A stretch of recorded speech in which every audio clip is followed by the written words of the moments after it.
Hello, everyone, and welcome back to Unfiltered Vet Discussions. It's lovely to have you join us today.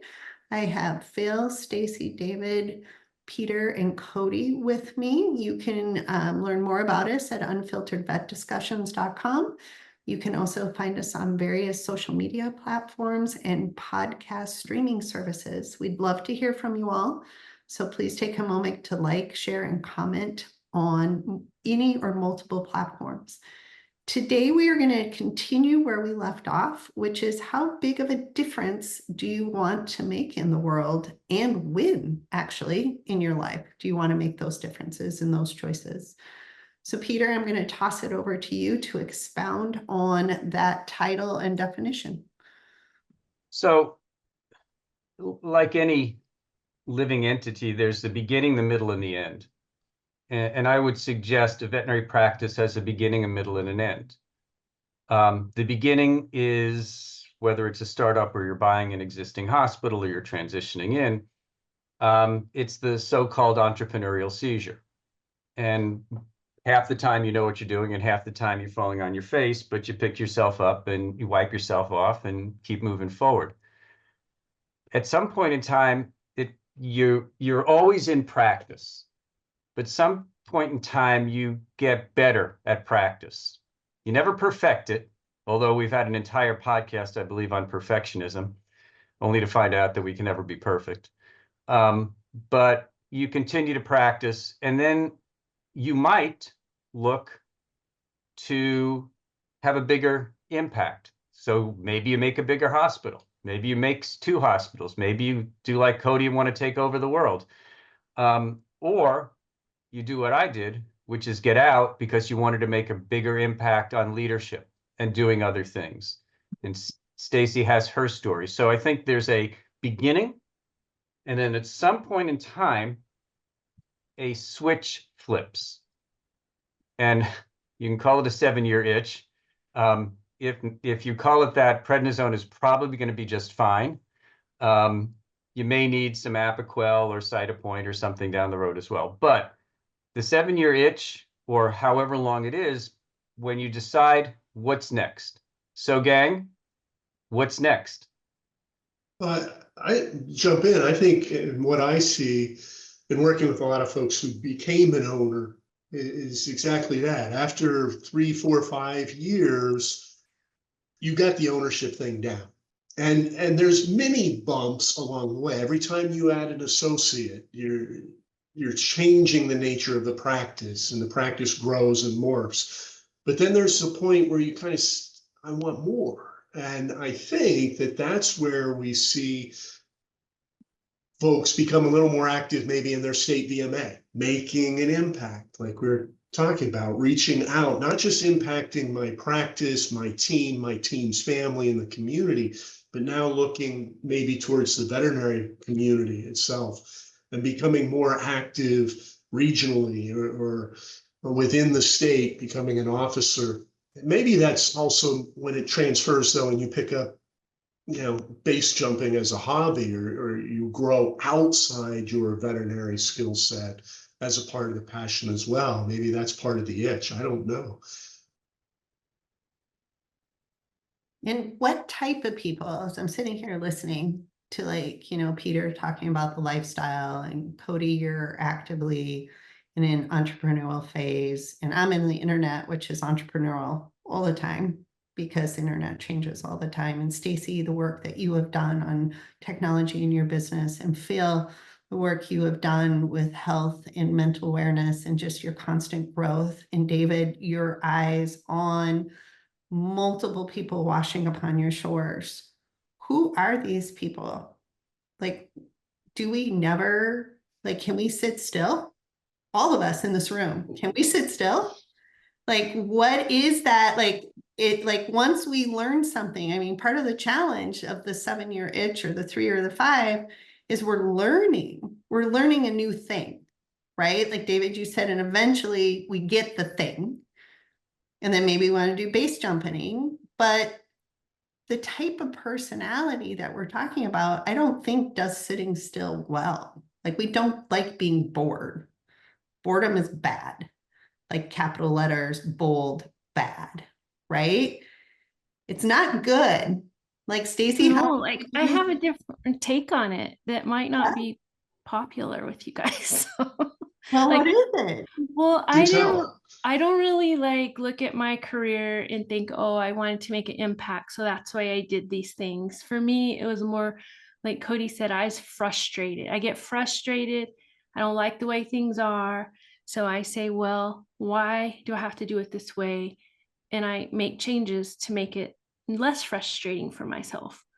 And I never really thought about like, oh, I got to make this big impact on the world. And then when I sold my company recently last year, and I'm now unemployed, people come up to me and they say, oh, I can't wait to see what you do next. I can't wait to see what the next big thing is you do, which really stressed me out, quite honestly. And I'm like, why do I have to do a big thing again? Like, isn't it okay to just be in tune with myself and not have to think about being having a purpose? Can't I think there's a difference between having a purpose and being productive. Like being productive in your daily life is, to me, where I'm finding more fulfillment. This is where I am right now in my career, versus having to have all this pressure. I feel bad for young people that you have all this pressure to make an impact and have this purpose and be something amazing. Do you have to? I mean, my husband is a contractor and my brother-in-law is a plumber. And I asked these guys, like, what's your purpose? And they're like, well, that's what you and your white collar friends talk about. We don't really have, our purpose is to be kind to people, to enjoy our life, to have enough money to spend time with our family. I don't know. What do you, that's a big can of worms I probably opened up. No. And I would love to get it. What we're talking about is contentment and fulfillment. And so what I would reflect back hearing your story, Stacy, is that when you were put in that position where your vision was impeded of what that was, is that, oh, I'm doing these things day to day. I'm content. I'm doing the things that I love to do. Something swoops in and then puts a barrier up. It isn't always doing the next big thing. Like, for instance, my wife is a veterinarian. She is an absolute machine. And she has been at the same practice, the group of practices that we work for, same practice for almost 20 years. And she goes in, does her job. She's a $1 million+ year producer. She crushes it. And she does not ever want to do anything else, because she's found everything in that practice, everything that fulfills what she needs. Where I would say is that the challenge for sometimes for people like us is that if I keep looking for the next thing, is asking myself, why am I going for the next thing? Like, yes, I want, like, personally, like, I want to make impact, but knowing, and this was a conversation that I had with a friend of ours before I came on, is that before my vision, what I wanted to do was I wanted to be like Link Wellborn and own all these practices. And what was my motive? Mhm. My motive wasn't it. It was not to help people. It was to be known as somebody who owned 7 practices. Like, it was the ego part. It wasn't the being of service thing. And so what I would challenge is just that inner voice is what is driving us. And so being in that level where I have reached the point where I go to work every day and I don't have, I'm not in a leader's, I don't own the group, but the vision is there. Like, I'm all the things that I can see, and I'm content and I'm fulfilled in this moment. Like, that's beautiful. But, but you're not going to stop working, I mean, I don't know but hearing that is that I hear someone who's content and fulfilled. And that's oftentimes what, from a well-being and that point of view is like, that's what we're really looking for. And I mean, genuinely, like, I love seeing the next way to try to help the veterinary profession. Not saying that everybody doesn't do that here, but it's like, where is there a place where potentially what I can give might be of service without being white knighty, without saying like, oh, I'm the only one that can do it. And that's another challenge, I guess. So I'll hand this off to Peter, Cody. That is an and Dave. addictive part of being a veterinarian, is what you just said, the white knighting of, it's like a huge adrenaline rush. And I think that it's a monster that starts to get in your head. Sorry to interrupt. I know you threw it over to Peter. An associate once told me that the best and only great part of being a veterinarian is getting to say that you're a veterinarian. Right? Makes you think. Phil, right off the hop, the first thing that jumped into my mind was how we channel can have really positive impact when we're feeling this way. But we've also all seen it negatively when we start talking about things like substance abuse and addictions, right? Where that channel to be positive is obstructed, whether that's internal or external. And then you see people trying to quell that as well with destructive behaviors. At least I've seen that. That's, the way that many of us are programmed, I think leaves us very vulnerable to the negatives as well. Mhm. So Phil, Stacy jumped in and started to talk about the white knight. But when you said white knighty, I was just having a visual of you in a white knight. Oh, That's the difference sorry, between everybody else. Scrub all you like. That one's not going to come out. Hey, AI image generation is getting pretty good. I bet we could whip together a nice little It's too much. 90. So, one of the things somebody asked me on another podcast about entrepreneurship and where does it start? And I said it starts on a blank piece of paper with a vision and a direction. And I would suggest, and David, you could probably, because you've been in more transactions than any of us, identify those buyers and sellers who actually had a vision. There's a lot of buyers who really don't have a vision. There's also a lot of corporate buyers who have no vision. And there's a lot of sellers who have owned a job for 50 years and had no vision, but just went through the day, each day, every day, with the goal of getting through the day. I admire Cody for his vision. And I admire Stacy for her vision. And I admire, for those of you who don't know Kelly as long as I do, Kelly was in the mortuary business or the death business before she went into veterinary medicine.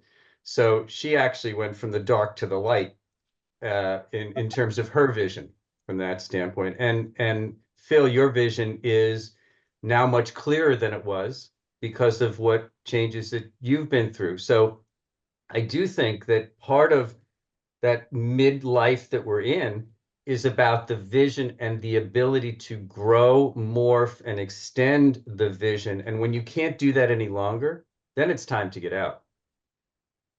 Because you can't stop growing.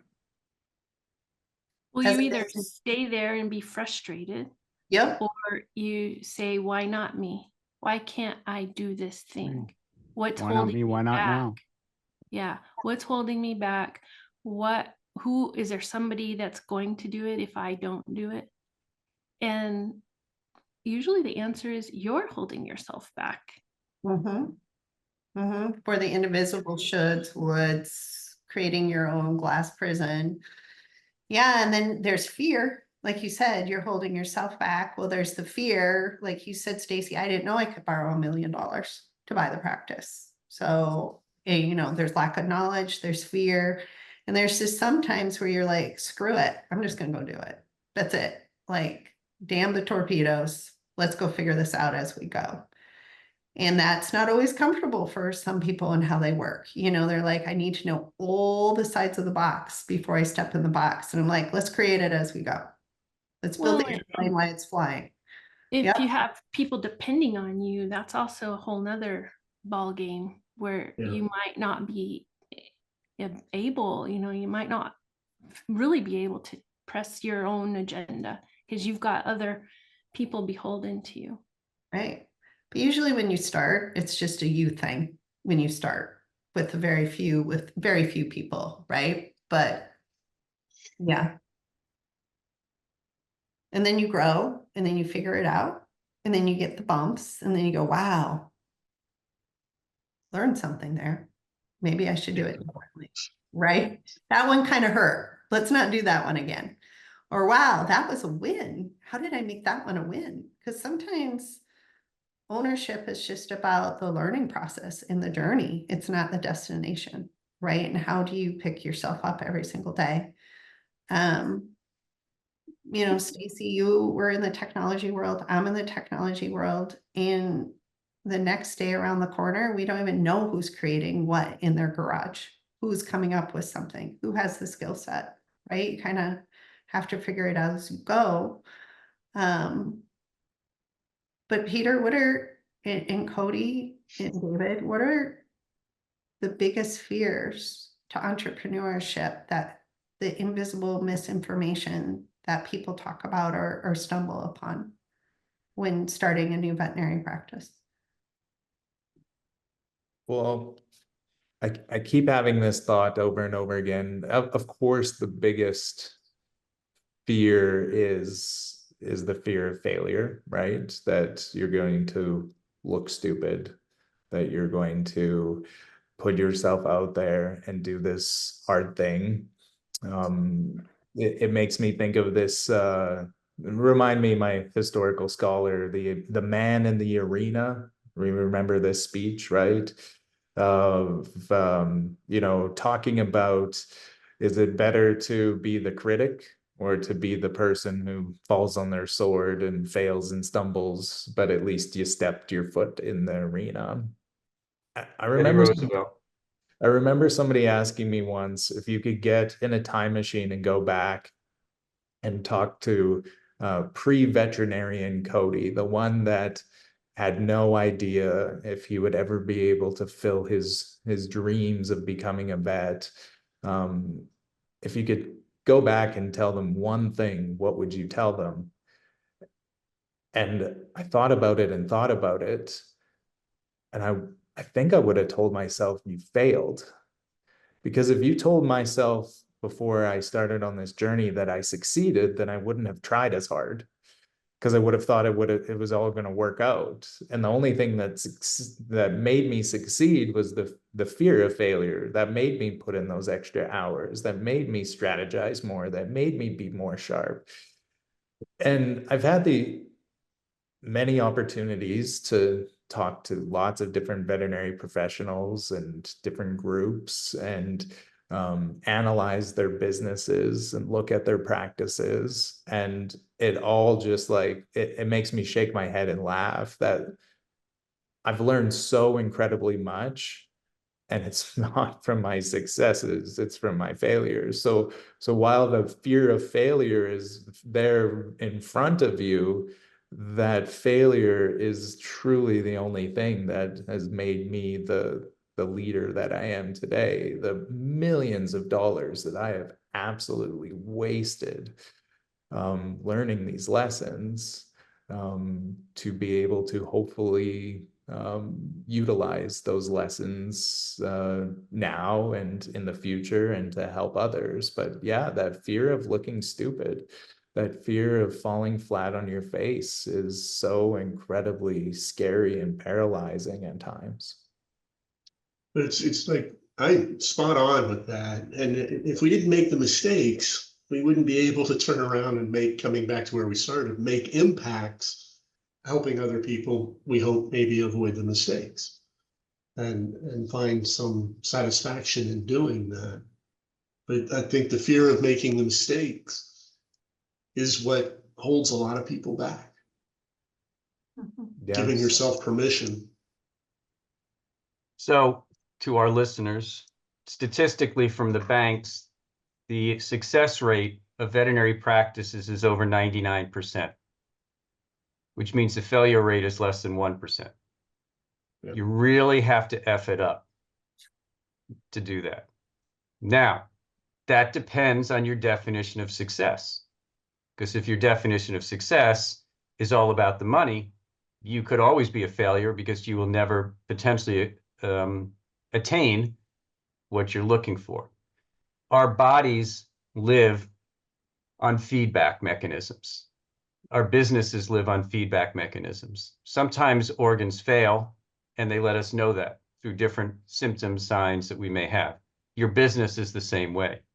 So it's really being attuned to yourself and being attuned to your business that will help you avoid this fear of failure. I've recalibrated myself probably half a dozen times in the last 38 years since I graduated, maybe more. I can't even guess. And most of the time I've walked away from things in the middle or at the top because that's the time to leave, not when you're failing. But I've also always walked away not knowing 100% what my next step is going to be. And I do think every time I've tried to retire, it just hasn't worked. So the Theodore Roosevelt quote about the man in the arena is spot on when you talk about daring greatly. And if you fail daring greatly, and that's how I look at myself with all the different things that I've just, in the 3 years since I left SCVMA, have done, I'm failing to retire. But by doing so, I'm failing greatly because of all of the different things that I've been doing. So I do think fear of failure is number one, but that should be your least, your smallest fear. I think many of us have a fear of success. And I think we have a fear of success because veterinarians are not supposed to, quote unquote, be successful financially. And we've got this image of being caring givers or caregivers. That means we're not supposed to be rich. I think we have a fear of success, more so than a fear of failure in many ways, which is probably a whole nother podcast for some time in the future. I saw that in my father, and I've had that with clients. I had to give them permission to make money. Anytime they started making money, they sabotaged their practice because they did not want to be perceived as being financially successful. And it's painful to observe from the outside and doing all the work and just not getting the return for that. So Future topic. So we have future topics of fear of success, sabotaging yourselves because of said success, right? Stay tuned next time. Stay tuned next time. Exactly. Well, I mean, we got through midlife. Yeah. Now we're heading to the afterlife. No, I mean, seriously, because that's a discussion unto itself, and we really need Phil in there because there is an emotional impact, and I'm sure Stacy dealt with it when she sold her practice and she sold her business, and Cody may have dealt with it in moving from a companion fruit animal to companion animal, and David, you deal with it all the time with sellers in terms of the exit and how it feels because we are wrapped up in our businesses. Identity are in our businesses. And so what does it look like at the end of life when you are selling your identity to somebody else? Well, just the thought for those of you that are veterinarians, not renewing your license. That is a major emotional point for a lot of folks. Mm-hmm. There's my license. Well, until the afterlife. Was that license only 2 digits long? That's how long I've had it. Thank you. Wow, you were in the top 99 people ever licensed in California. That's impressive. I only say that because I'm feeling it now, because whenever somebody yells out, Cody, what's your practice number or what's your license number? And it's in the 2700s, meaning I was the 2700th veterinarian in my VMA to receive a license. They all cringe and say, oh God, you're old. Your license is in the 2700s. Oh, but I remember starting practice with veterinarians whose practice numbers were 3 digits long. So I got to practice with the first 1,000 vets. Okay, Cody, I just got to add to that before we wrap it up. So my my license number in California is 9373. Okay. Brooke, who's out of school, graduated last year, got her California license, is 25,000. Ooh. Okay. Ooh, there you that's a go. couple standard deviations away from each other, isn't it? Yeah. In more ways than one. Wrap it up, Kelly, before we go off in a deep end tangent. Like we're prone to do, especially when we're not recording. Well, thank you, everybody. We will be talking about the afterlife, glow and all, for the final stages of entrepreneurship. And also the stumbling blocks, I think, is a whole nother podcast for us, is our personal stumbling blocks that we create for ourselves so that we can't succeed or meet any of our requirements because whatever inside of us. Until then, we certainly hope that you enjoyed this podcast. Please comment, share, and join us again in the future because we have a lot more to say and we hope to hear from you about your thoughts about it.